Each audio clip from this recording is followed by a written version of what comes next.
7, 3 కలిపితే ఎంతని స్నేహితులు అడిగితే ఏం చెబుతావు? ఆ మాత్రం తెలీదా 10 అని టక్కున జవాబిస్తావు. కానీ ఇప్పుడు చెప్పే 10 గురించి వింటే అవక్కవ్వాల్సిందే. ఎందుకంటే అది కేవలం 10 మాత్రమే కాదు, ఓ యువకుడు సాధించిన ప్రభుత్వ ఉద్యోగాల నెంబర్. అన్ని ఉద్యోగాల అనిపిస్తుంది కదా? అవును మరి. అందులో 7 కేంద్ర ప్రభుత్వ ఉద్యోగాలు, 3 రాష్ట్ర ప్రభుత్వ కొలువులు ఉన్నాయి. ఆ 10 సర్కారీ కొలువుల సాధకుడు గోపికృష్ణతో చిట్చాట్. 1 కాదు 2 కాదు, ఏకంగా 10 ప్రభుత్వ ఉద్యోగాలు సాధించారు. అందులో 7 కేంద్ర ప్రభుత్వ ఉద్యోగాలు, 3 రాష్ట్ర ప్రభుత్వ ఉద్యోగాలు. ఇంతకీ ఈ ప్రభుత్వ ఉద్యోగాల సాధన వెనుక అతడు ఎంత కష్టపడి చదివారు, దానికి సంబంధించినటువంటి మరిన్ని వివరాలు అడుగుదాం. మనతో పాటు ఆ 10 ఉద్యోగాలు సాధించినటువంటి గోపికృష్ణ మనతో ఉన్నారు. గోపికృష్ణ గారు, అసలు మీరు ఈ 10 ఉద్యోగాలు సాధించడం వెనుక మీరు చాలా కష్టపడి ఉంటారు. అంతకీ ఎట్లా కష్టపడ్డారు, ఎలా చదివారు, ఎలా సాధించారు? అసలు 2017లో నాది బీటెక్ అయిపోయింది సార్. సో అయిపోయిన తర్వాత నేను ఒక 1 ఇయర్ బైజూస్లో వర్క్ చేశాను. సో బైజూస్లో వర్క్ చేసినప్పుడు నాకు అంటే డైలీ ఒక 10-15 మందిని పేరెంట్స్ని కలవాల్సి వచ్చేదన్నమాట. వీళ్ళందరినీ చూసి చాలా నాకు లైఫ్లో life lesson, biggest life lesson thinking మారిపోయింది. అరే మిడిల్ క్లాస్ నుంచి రిచ్ వరకు ఎడ్యుకేషన్ కామన్ ఇంపార్టెన్స్ ఇస్తున్నారు. అండ్ ప్రతి ఒక్కరికి కూడా ఎడ్యుకేషన్ ఇంపార్టెన్స్ ఏంటో వాళ్ళ కెపాసిటీని మించి వాళ్ళు ట్రై చేస్తున్నారు, ఇన్వెస్ట్ చేయడానికి. చూసి అంటే నాకు కూడా ఆ టైంలో అనిపించింది అనమాట, నేను ఎలా ఉండాలనుకుంటున్నా అసలుకి. నేను ఏదో జాబ్ వచ్చిందని కదా వచ్చేసా, మెకానికల్ ఇంజనీరింగ్ చేసినవన్నీ ఇటు ఎడ్యుకేషన్ సెక్టర్కి వచ్చి ఏదో కౌన్సిలింగ్ ఇచ్చే టైంలో నేను ఎందుకు ఇక్కడ ఉన్నాను అసలుకి అర్థం కాలేదనమాట. ఆ టైంలో ఏమనుకుంటామంటే ఏదో మనకు జాబ్ వస్తే చాలు, ఒక 3-4 లక్షలు సంవత్సరానికి శాలరీ వస్తే చాలు అనుకుంటాం. అలాంటిది అసలు నువ్వు ఏం చేయాలనుకుంటున్నావు, ఎలా బతకాలనుకుంటున్నావు, అసలు నీ గోల్ ఏంటి అని నా మీద నన్ను క్వశ్చన్ చేసుకునేటట్టు చేసింది బైజూస్. ఓకే, ఇప్పుడు మీరు ఈ 10 ప్రభుత్వ ఉద్యోగాలు సాధించాలంటే అనేక పుస్తకాలతో కుస్తీపడి ఉంటారు, అనేక పోటీ పరీక్షలు రాసి ఉంటారు. అంటే మీరు పోటీ పరీక్షలు రాసేందుకు ఎప్పటి నుంచి ప్రణాళిక సిద్ధం చేసుకున్నారు? ఎట్లా అంటే రోజుకి ఎన్ని గంటలు చదివేవాళ్ళు అసలు? సార్ నార్మల్గా 2019లో నేను బైజూస్ వదిలేశాను సార్. నాకు ఇది ఎందుకో గవర్నమెంట్ జాబ్ సైడ్ వెళ్ళాలి, నాకంటూ ఒక నేను ఎక్కడైతే ఉండగలుగుతాను ఆ జాబ్ లాంటివి తెచ్చుకోవాలని చెప్పేసి 2019లో వదిలేశాను. జాబ్ వదిలేసి ఢిల్లీ వెళ్ళాను. ఢిల్లీలో కోచింగ్ తీసుకున్నాను, ఇంజనీరింగ్ సర్వీసెస్కి, ఐఏఎస్కి కోచింగ్ తీసుకున్నాను. ఆ టైంకి నాకు ఈ గ్రూప్ 1 యూపీఎస్సీ సివిల్స్ ఏం అవగాహన లేదు. ఆ టైంలో స్టార్టింగ్ ఢిల్లీలో వెళ్ళానే కానీ వెళ్ళిన కాడి నుంచి వాళ్ళ కాంపిటీషన్స్ లెవెల్స్ చూసి నార్త్ ఇండియన్స్ హెవీగా ఉంటారనమాట. అంటే నాకు గవర్నమెంట్ జాబ్ తప్ప నాకు ఇంకో జాబ్ వద్దు అని కూర్చుంటారు. మన సైడ్ అన్న సివిల్స్ గవర్నమెంట్ జాబ్ రాకపోతే సాఫ్ట్వేర్ వెళ్తారు, లేదా యూఎస్కి వెళ్ళిపోతారు, కానీ అక్కడ బిజినెస్ చూసుకోవచ్చు. కానీ అక్కడ మాత్రం అలా ఉండదు. సో ఒక 2 ఇయర్స్ చాలా స్ట్రగుల్ అయ్యాను, చాలా చాలా స్ట్రగుల్ అయ్యాను. ఒక్క జాబ్ రాలేదు నాకు 2.5 ఇయర్స్. దాని తర్వాత అసలు ఆ 2 ఇయర్స్లో మెటీరియల్ని గ్యాదర్ చేసుకొని ఇచ్చిన క్లాసెస్ వినుకుంటా, ప్రాపర్గా స్ట్రాటజికల్ ఫేమ్ చేసుకొని డైలీ ఒక 8-9 అవర్స్ చదువుకుంటా, క్లాసెస్కి రెగ్యులర్గా వెళ్ళుకుంటా 2021లో ఫస్ట్ జాబ్ వచ్చింది నాకు. 2019లో మొదలు పెడితే 2021లో నాకు సెంట్రల్ వాటర్ కమిషన్లో జూనియర్ ఇంజనీర్గా జాబ్ వచ్చింది. జాయిన్ అయ్యే లోపు ఇంకో జాబ్ వచ్చింది. అరే దీనికన్నా ఇది బాగుంటుందేమో అనుకొని మొదట జాయిన్ కాలేదు. అలా నేను మా సెంట్రల్ పబ్లిక్ సెక్టార్లోనే బిగ్గెస్ట్ జాబ్ ఉంటుంది అనమాట, IOCL, Indian oil corporation, petroleum కంపెనీస్లో సీనియర్ ఆఫీసర్గా జాయిన్ అయ్యాను. నేను అస్సాంలో వర్క్ చేసేవాడిని సార్ ఒక 1 ఇయర్. అక్కడ 7th జాబ్లు రాకముందు నా స్ట్రగుల్ 2.5 ఇయర్స్, అసలు ఒక్క జాబ్ రాలేదు. ఏది రాస్తుంది ఫెయిల్ అయ్యేవాడిని, ఏది రాస్తుంది మార్క్స్ తక్కువ వచ్చాయి. బట్ ఎప్పుడు గివ్ అప్ ఇవ్వలేదు. ఎందుకంటే అరే మేబీ ఇప్పుడు నాకన్నా ముందు వచ్చిన వాళ్ళు నాకన్నా ఎక్కువ చదువుకుంటారేమో, లేకపోతే నేను బీటెక్లో అంత బాగా చదవలేదేమో, లేకపోతే నా వీక్ ఉందేమో, వీక్ ఏరియాస్ని స్ట్రాంగ్ చేసుకుందామని చెప్పేసి మెయిన్గా ఫోకస్ చేసింది ఏంటంటే నేను ఎక్కడ వీక్ ఉన్నా అక్కడ స్ట్రాంగ్ అవ్వాలి. మిగతా వాళ్ళ గురించి వాళ్ళంతా చదువుతున్నారు వీళ్ళంతా కాదు, నేను వీక్ ఉన్నా నాకు స్ట్రాంగ్ కావాలి, ఎగ్జామ్కి రిక్వైర్మెంట్ ఏంటి నేనేమి ఇవ్వాలి, అదొక్కటి ఫోకస్ చేశాను. ఆ ఒక్క ఫామ్లో పట్టుకోవడం వల్ల నాకు ఎగ్జామ్స్ వరుసగా క్రాక్ చేయడం స్టార్ట్ చేశాను. సో సెంట్రల్లో నా జాబ్ వరకు నాకు ఫినాన్షియల్ స్టెబిలిటీ ఉంటుంది, అక్కడ రెస్పెక్ట్ ఉంటుంది, ఆ లెవెల్లో నేను చేయగలుగుతాను. కానీ సోషల్ రెస్పెక్ట్ మాత్రం రాదు, ప్లస్ సోషల్గా నేనేం చేయలేను. ఇది ఓన్లీ స్టేట్ గవర్నమెంట్ జాబ్స్ ఉంటుందేమో అని చెప్పేసి అప్పుడు నాకు ఏడబ్ల్యూ గురించి, మోటార్ వెహికల్ ఇన్స్పెక్టర్ గురించి, గ్రూప్ 1 గురించి, గ్రూప్ 2 గురించి తెలిసింది నాకు. సో అక్కడ జాబ్ చేసుకుంటా నేను 7 to 3 నా వర్క్ టైమింగ్స్, 3 o'clock నుంచి నేను చదివేవాడిని. సో అట్లా చదవడం వల్ల మెల్లమెల్లగా అసిస్టెంట్ ఎగ్జిక్యూటివ్ ఇంజనీర్ ఏడబ్ల్యూ జాబ్ వచ్చింది. పబ్లిక్కి నియర్ బై ఉన్నప్పుడు నువ్వు పడ్డ స్ట్రగుల్ మిగతా వాళ్ళకి చెప్పాలి అంటే నువ్వు ఈ సోషల్ జాబ్స్లో చేస్తుందేమో అని చెప్పేసి నాకు అప్పుడు గ్రూప్ 1 గురించి తెలిసింది, యూపీఎస్సీ గురించి తెలిసింది. కానీ ఈ రెండిట్లో గ్రూప్ 1 ఎంచుకోవడానికి కారణం ఏంటంటే యూపీఎస్సీ ఎవ్రీ ఇయర్ పడుతుంది, గ్రూప్ 1 మళ్ళీ పడదంటున్నారు, ఇది కాన్సన్ట్రేట్ చేద్దామని ఒకటైతే, సెకండ్ థింగ్ తెలంగాణలో ఉండాలనుకుంటున్నాను నేను. అలాంటప్పుడు గ్రూప్ 1 బెస్ట్ ఏమో, హైయెస్ట్ జాబ్ వస్తే బాగుంటుందేమో అని చెప్పేసి గ్రూప్ 1 స్టార్ట్ చేయడం, అది కొంచెం స్టార్ట్ చేశాను. మిగతాది ఏడబ్ల్యూ అని assistant executive engineer, technical jobs అన్నీ. అలా ఏడబ్ల్యూ చదువుకుంటా ఒకసారి క్యాన్సిల్ అయిపోయింది, గ్రూప్ 1 క్యాన్సిల్ అయిపోయింది, మళ్ళీ పెట్టారు, మళ్ళీ క్యాన్సిల్ అయింది. అలా ఏడబ్ల్యూ కొట్టుకున్న తర్వాత అసిస్టెంట్ మోటార్ వెహికల్ ఇన్స్పెక్టర్ ఉంటుంది, సో అది కొట్టాను, 9th జాబ్ నాది అది.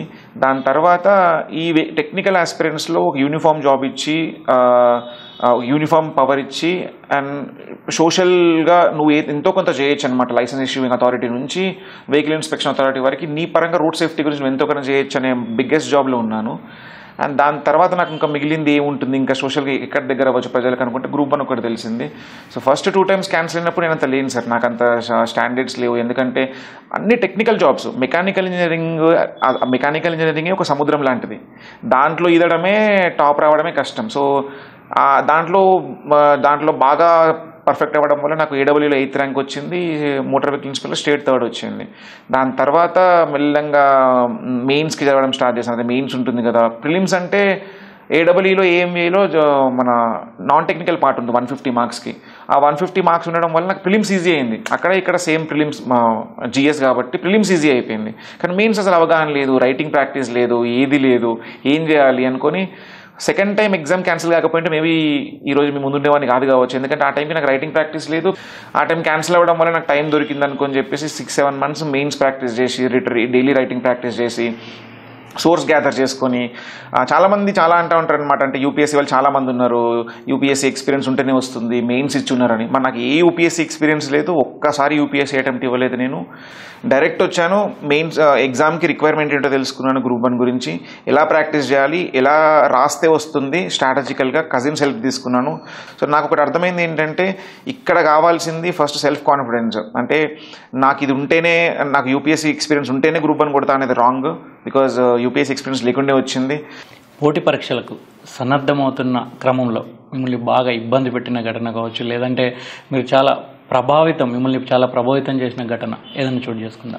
ఇదే సార్, మా నాన్నగారు చనిపోవడం అనేది నాకు బిగ్గెస్ట్ హర్డల్ సార్. అంటే హార్ట్ బ్రేక్ అది. ఎందుకంటే ఎవ్రీడే మాట్లాడుకునే వాళ్ళము, ఎప్పుడూ ఏ కంప్లైంట్ లేదు, హార్ట్ ఇష్యూస్ ఉన్నాయా లేవు, ఫ్యామిలీ బ్యాక్గ్రౌండ్ చూస్తే ఎక్కడ అంటే హార్ట్ ఇష్యూస్ ప్రాబ్లం ఉన్నది లేదు, cigarette alcohol drinking is no, అసలు అలవాటు లేదు. ఆయన చనిపోయేసరికి నేను మీ డాడీ చనిపోయారు రా అని చెప్పేసి కాల్ చేసి ఆగస్ట్ 31st రోజు చనిపోయారు చేసేసరికి నాకు అర్థం కాలేదు అసలుకి. అంటే ఏమైంది అంటే ఒక నిమిషం బ్లాక్ అయిపోయింది. నేను చాలా సిన్సియర్ ప్రిపరేషన్లో ఉన్నాను, హైదరాబాద్లో ఉన్నాను, అశోక్ నగర్లో. సో అర్థం కాలేదు, ఆ బాధతోనే వెళ్ళాను అనమాట. అది ఇప్పుడు ఏంటి నా అంటే ఒక 6-7 hours నాకు చనిపోయిన తర్వాత 6-7 hours అంటే ఇప్పుడు ఏంటి నేను ఆపేయాలి ఆ ప్రిపరేషన్. స్టిల్ నాకు అక్కడ మా డాడీ ఎంత గుర్తుకొచ్చారో నా ప్రిపరేషన్ అంత గుర్తుకొచ్చాను. ఎందుకంటే అది ఓన్ చేసుకున్నాను ప్రిపరేషన్ని. నేను సరదాగా చదివింది కాదు, ఓన్ చేసుకున్నప్పుడు నీకు మీ ఫాదర్తో పాటు ఆ ప్రిపరేషన్ అంతే గుర్తుకొచ్చింది. నేను అక్కడి నుంచి హైదరాబాద్ నుంచి వరంగల్ వెళ్ళేంతలోపు నాకు ఇదే గుర్తుకొచ్చింది. ఇప్పుడు ఏంటి నా పరిస్థితి, అయిపోయినట్టేనా, ఇంకా 50 days ఉంది, ఈ టైంలో ఎట్లా నేను అక్కడే ఉండాలా 15-20 days. అంటే నాకు మిక్స్డ్ ఫీలింగ్స్. ఇది తప్పు కూడా అనుకోవచ్చు, అక్కడ మా డాడీ చనిపోయారు, బట్ స్టిల్ నాకు ప్రిపరేషన్ ఎందుకు గుర్తుకొచ్చిందంటే ఇప్పుడు బికాజ్ ఇది లైఫ్కి చాలా దగ్గర ఉన్న సిచ్యువేషన్. బికాజ్ జాబ్ రాకపోతే లైఫ్ లాంగ్ ఫీల్ అవ్వాలి, లైఫ్ లాంగ్ బాధపడాలి. సో వెళ్ళాను, చాలా బాధపడ్డాను. కానీ స్టిల్ ఒక 3rd day రోజు నాకు అనిపించింది మా డాడీ చనిపోయిన 3rd day ఇప్పుడు మా డాడీ చివరిగా మాట్లాడిన మాట గ్రూప్ 1 కొట్టడం.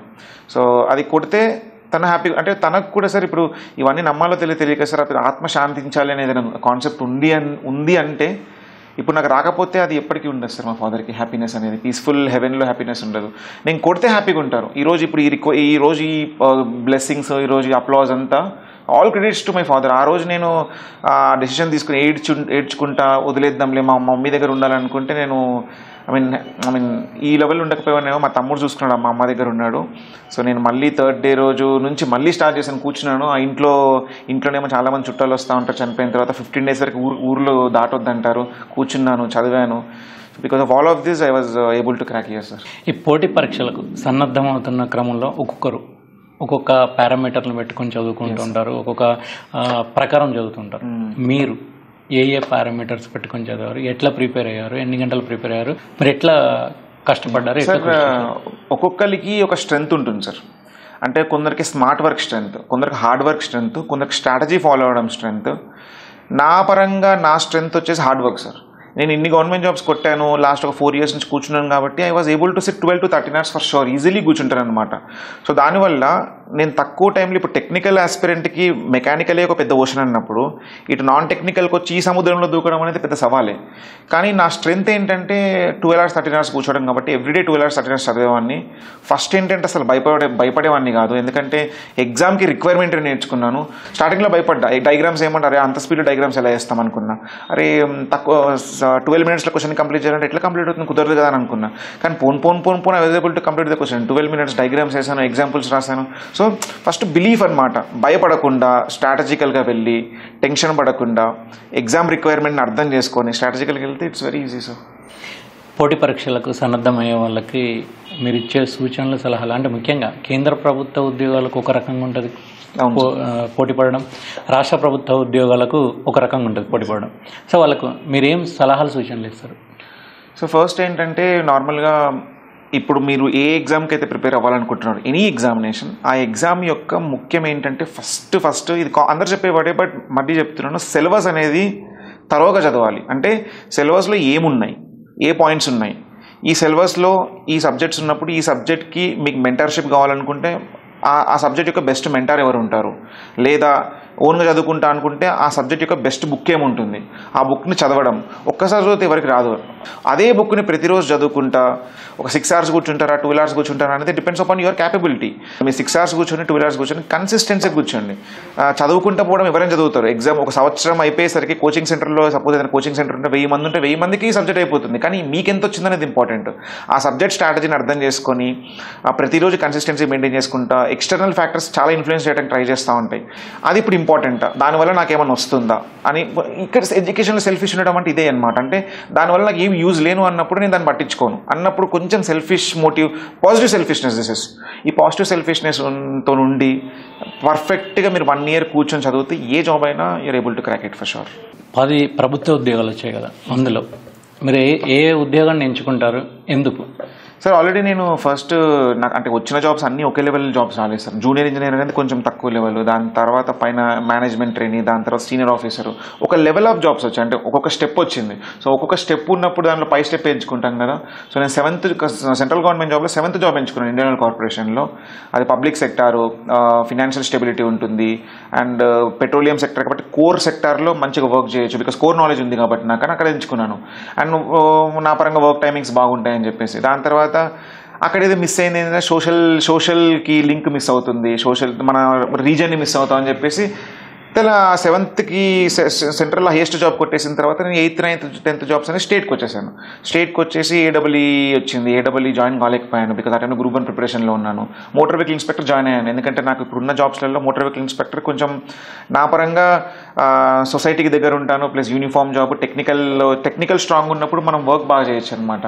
సో అది అట్లాంటిది ఎంచుకున్నాను. ఇది అయిపోయిన తర్వాత నాకు దీన్ని మించిన స్టేట్లో జాబ్ ఏదైనా మంచి జాబ్ ఉందా అనుకుంటే గ్రూప్ 1 అన్నారు. సో గ్రూప్ 1 చదివాను, గ్రూప్ 1 వచ్చింది. సో ప్రెజెంట్లీ గ్రూప్ 1 డిఎస్పీ కానీ ఆర్టీఓ కానీ ఏదో ఒకటి చూస్ చేసుకోవాలని డిసైడ్ అయ్యాను సార్. అది ఫ్యాకల్టీ సీనియర్స్ ఒపీనియన్ తీసుకుని I will decide to join service.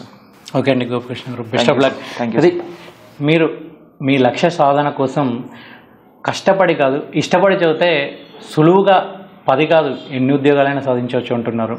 అయితే మీరు చదివే క్రమంలో ఎన్ని గంటలు చదవమనేది ముఖ్యం కాదు, ఎంతసేపు మనం చదువుతున్న దాని మీద దృష్టి కేంద్రీకరించడం అనేదే చాలా ముఖ్యమని గోపకృష్ణ అంటున్నారు. కెమెరామెన్ రమణ మహేష్తో శ్రీనివాస్, ఈటీవీ న్యూస్, హైదరాబాద్.